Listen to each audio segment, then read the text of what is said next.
Fala aí galera, beleza? Bem-vindos a mais Tipo de Fishing. Vou pedir para você se inscrever aqui no canal, ativar as notificações, curtir, compartilhar nossos vídeos e seguir a gente no Instagram.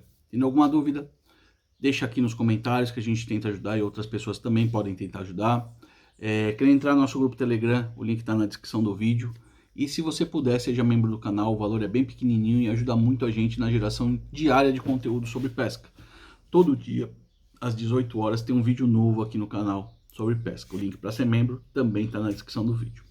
Pessoal, quem tem acompanhado, quem acompanha direto o canal e diariamente, viu que nessas semanas atrás a gente falou sobre a questão das importações, o que estava se desenhando, depois um novo desenho que se tomou. Aí a gente foi ver todo o arcabouço sobre tributação, a questão dos $100, dos $50, da pessoa física, da pessoa jurídica, o vendedor pessoa física, vendedor pessoa jurídica, e que o lado de cá, pessoa física. A gente falou sobre ICMS de importação, que é uma coisa que também pouca gente aborda, e sim, é algo que pode surgir por aí. Para o pessoal de Minas já é uma realidade. Então, assim, se você chegou e caiu nesse vídeo hoje, no canal tem mais material sobre isso. E hoje, pessoal, a gente vai falar sobre a base legal da tributação, tá? Na verdade, não a base legal, né, mas como você atribui o tal do valor aduaneiro, tá? O valor aduaneiro é o valor que vai incidir os impostos, tá? É sobre o valor o qual vão incidir os impostos, tá? E existem métodos de cálculo, e aí eu vou falar um pouquinho sobre isso para vocês, sobre o que é vigente, a sequencialidade das coisas e tudo mais, e para o pessoal entender um pouco mais o que acontece, tá? Então vamos lá. Tem um material aqui de suporte.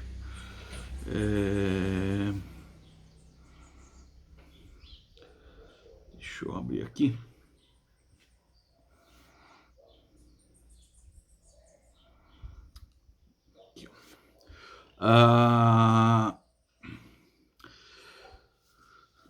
Vamos lá. Primeiro a gente tem que entender o que é o valoração aduaneira, tá? Então eu vou falar aqui sobre valoração aduaneira é a metodologia utilizada para a determinação do valor correto das mercadorias importadas, objetivando evitar fraudes, bem como segurar o pagamento que os tributos incidentes seja feito adequadamente, tá? E esse acordo, tá? Ele é um acordo internacional, tá? Que existe sobre as questões aduaneiras. Ele é lá da década entre 73 e 79, tá? Mas que ele efetivamente começou a ser adotado obrigatoriamente por todos os componentes da OMC, né? A partir de 94, tá? Então o que acontece? Ele meio que padroniza o método de valoração aduaneira, ou seja, como é que você vai calcular o valor daqueles produtos ou daquele lote, né? Para aí em si calcular os impostos, tá? Então, assim, o imposto é uma coisa de cada país, de cada estado, cada um pode definir isso. Porém, o método de valoração, para ficar uniforme e para facilitar o comércio mundial, ele segue um padrão, tá? E aí os métodos são valor de transação de mercadorias idênticas, valor de transação de mercadorias similares, valor de revenda, custo de produção e o critério da razoabilidade. E isso, pessoal, ele é sequencial, tá? Então, assim, na impossibilidade do primeiro vai para o segundo, na impossibilidade do primeiro e do segundo vai para o terceiro, e assim por diante, tá? Antes, eu vou aqui para o finalzinho, que tem uma questão bem importante. que fala sobre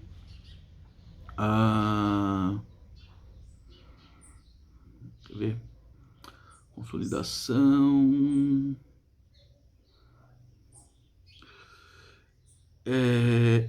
Foi excluído, pessoal, tá? Da valoração aduaneira, uma coisa que antes era tida como base de cálculo também, que era o manuseio, né, dentro do país, tá? E isso hoje não é tido como valoração, não faz parte do base de cálculo, do cálculo do valor aduaneiro. Isso é como se fosse, hoje entra como uma despesa geral dentro do país. Haja visto que você contrata um serviço, vamos dizer assim, de manuseio, de desembaraço, transporte, carga e descarga, enfim, que já é com produto no país, tá? Então, para o cálculo da valoração aduaneira, se entra em si os valores do produto, frete e seguro, tá? Esses três formam a base de cálculo, seguro se houver, né? A base de cálculo para o valor, para o cálculo do valor aduaneiro. Por quê? Porque é tudo o que é necessário para que o produto chegue ao país. A partir desse momento, são custos dentro do país, então não se aplicaria o imposto de importação, tá? Peço até, inclusive, se houver algum colaborador, algum espectador que seja despachante aduaneiro ou advogado especialista em aduaneiro, que possa fazer retificações, contribuições através dos comentários, tá? Esse aqui é uma matéria que eu pesquisei muito para poder trazer para vocês, porque muita gente falava, olha, estão taxando assim, estão taxando assado, estão mudando de A para B, de B para C, está mudando a alíquota. Eu achava isso muito estranho, né? Mas na verdade às vezes muda a base de cálculo quando você tem uma falta de informação, uma falta de clareza nas informações, e aí as coisas podem tomar outro rumo, ainda que, tá? Aparentemente a base legal não tem vindo, tá, no documento no informe de tributos, tá? E isso do ponto de vista jurídico, isso foi uma contribuição do Guilherme Rosa, uma falta de informação que pode gerar uma contestação, né? E uma eventual nulidade da tributação, enfim, eu entendo que talvez caiba mais uma retificação da receita do que uma nulidade, mas também é um argumento que pode ser colocado, tá? Então vamos entender a sequencialidade e os tipos de cálculos que podem ser feitos para se obter o valor aduaneiro, e em cima do valor aduaneiro você calcula o imposto de importação, tá? Sobre o ICMS de importação, ele é sobre o valor aduaneiro mais imposto de importação, ok? E eventuais outros custos que tenha dentro do país, tá? Porque daí já é sobre circulação de mercadorias. Primeiro método, que é o mais comum, valor da transação. Deve ser considerado o preço efetivamente pago ou a pagar pelas mercadorias importadas. Este método é utilizado apenas quando a importação é resultado de uma operação comercial de compra e venda, tá? Esse é o mais comum. O que vem? Vem lá o invoice, né? O invoice seria como se fosse uma nota fiscal, informando o valor do produto, valor de frete. Com base nisso, são feitos os cálculos de tributação. Segundo método, valor de transação de mercadorias idênticas. Na ausência, né, dessa informação clara, como do primeiro caso, considera o valor da transação de mercadorias idênticas transacionadas entre os mesmos países e no mesmo período, ou em período próximo, em que outras importações ocorreram. né? Então, assim, você taxa por similaridade, tá? Ah, comprou o mesmo produto, eventualmente, inclusive do mesmo fornecedor, então vamos utilizar essa mesma base de cálculo, tá? Método 3, valor da transação de mercadorias similares, tá? Considera o valor de transação de bens similares vendidos para exportação, né, no caso nossa importação, nas mesmas condições do método anterior. Ou seja, é uma isca, aí já começa a ter a questão começa a aumentar um pouquinho a margem de erro, né? Ou a margem de tolerância, podemos dizer. Porque assim, você importou uma isca artificial ou uma carretilha. Se você não tem a clara descrição, se você não tem a similaridade, né, do mesmo produto da mesma marca, você vai tratar no genérico, né? Então você importa eventualmente uma carretilha de baixo custo ou uma carretilha de alto custo, uma pode ser taxada pela outra e outra por uma, tá? Nesse caso, pode ser considerado esses valores. Lembrando que é sempre uma questão sequencial, ok? Na ausência do primeiro, vai o segundo, depois vai o terceiro e tudo mais, tá? Quarto método, o valor de revenda ou método dedutivo. Esse ainda é mais... talvez ele possa ser mais assertivo do que o anterior, mas ele também dá margem muita margem de erro, tá? Considera o valor unitário dos bens importados ou dos produtos importados idênticos e similares revendidos no mercado interno, deduzindo os custos de impostos, lucros para obter o valor presumido aduaneiro dos bens, tá? Então o que acontece? Eu não tenho similar. Eu vou fazer uma cotação a mercado, eu vou olhar no mercado, vou achar o produto, eu sei sobre aquele produto qual é a carga tributária incidente, ou seja, ICMS, imposto de importação, PIS/COFINS, enfim, independente do que for, deduzo aquilo, deduzo um lucro considerado justo pela Receita, aí também tem uma margem, né, de interpretação, e obtenho o valor presumido de importação, tá? Então você tem por um cálculo indireto com referências a mercado o cálculo do seu produto, tá? Quinto método, custo de produção ou método do valor computado. Considera que o valor será igual à soma dos valores das matérias de fabricação, do lucro, das despesas gerais, dos custos de todas as demais despesas necessárias para a produção das mercadorias importadas. Essas informações podem ser solicitadas pela Receita Federal ao exportador e importador. Por quê? Quando você não informa o valor ou dá margem para eles podem solicitar, olha, eu preciso saber a cadeia produtiva desse daqui, quanto custa, porque você não me informou o produto, né? Então eles vão solicitar ao fabricante ou ao vendedor, né, essas informações. Sexto método e último recurso é o método pelo critério da razoabilidade. Considera a aplicação de critérios razoáveis de acordo com os princípios das disposições gerais do artigo 7º do GATT de 94, que eu não sei nem o que é. Este método é aplicável somente quando nenhum dos métodos anteriores permitir identificar o valor aduaneiro a ser considerado. Esse eu vou falar que eu não sei, tá?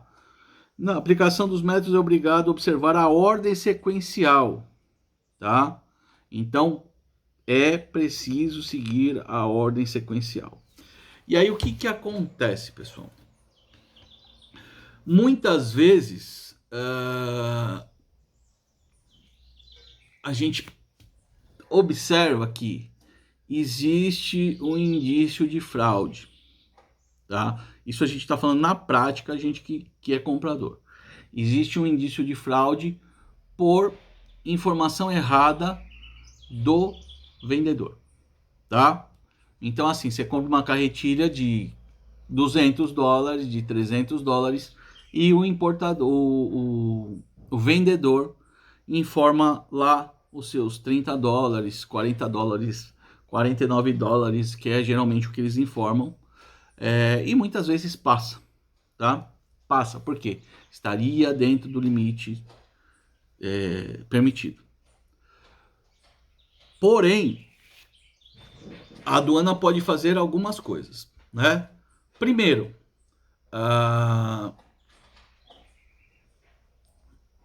eventualmente taxar sobre aquele valor, entendendo que seja uma PJ vendendo, tá?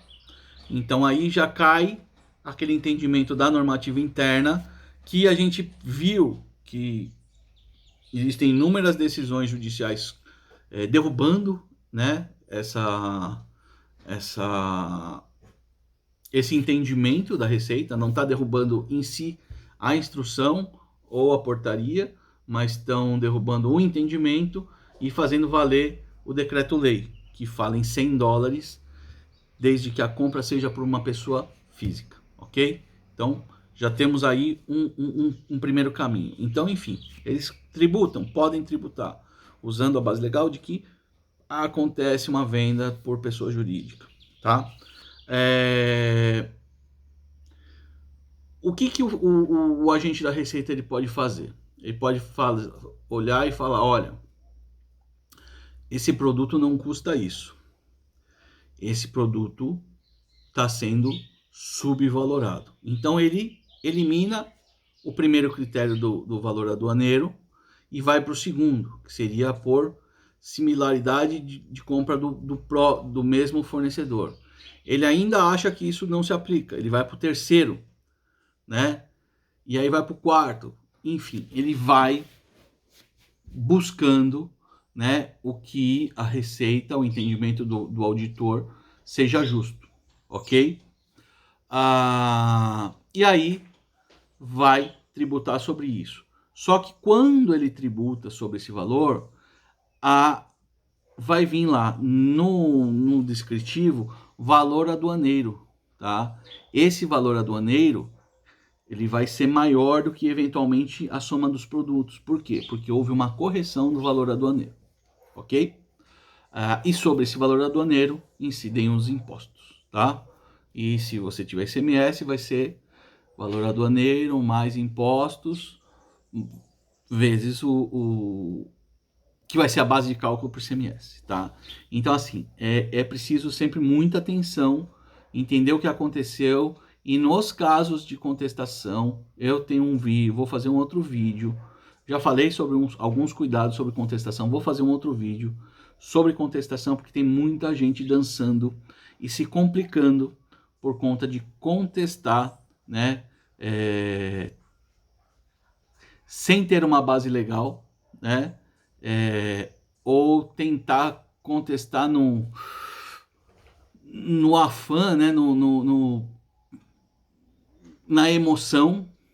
Não, mas o cara declarou a menos, então vou brigar por isso a menos. E aí sua compra foi maior e aí, né, o bicho pode pegar pro seu lado, tá? Mas eu vou gravar de novo sobre isso.